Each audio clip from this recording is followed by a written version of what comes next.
Okay, class, this is Mr. Selig's tech class for grade 8, and we're going to be discussing some floor plans today.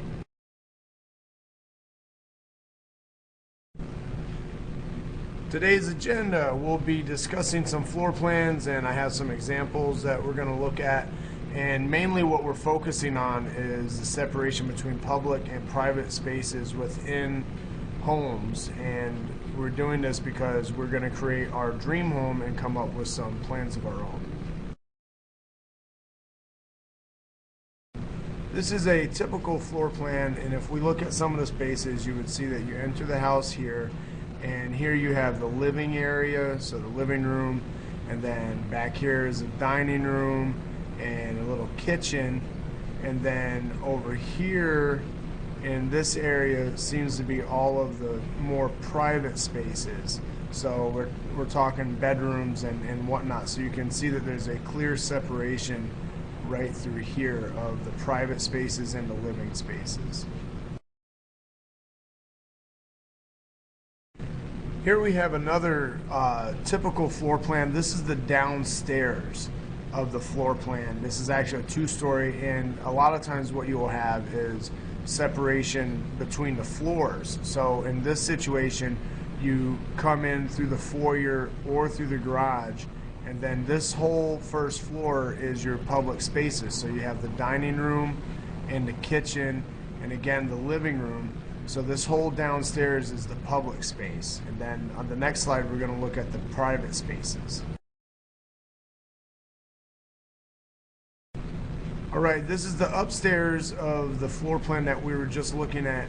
And right here is where you would come upstairs.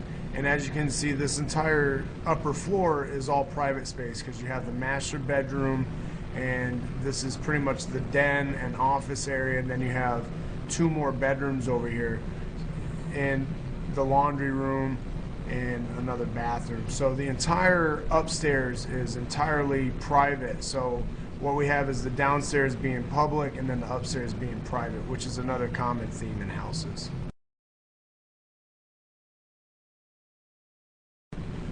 Okay, I decided to make a slide with both floor plans side by side, and again, just to drive home the point that the first floor is all public space, and then the top floor is all private, and the stairs were here and you would come up here.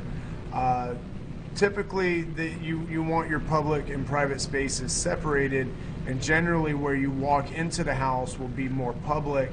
This way it makes sense whenever you have friends over, they're in your public spaces and they don't have to go through your private spaces to get to the public spaces.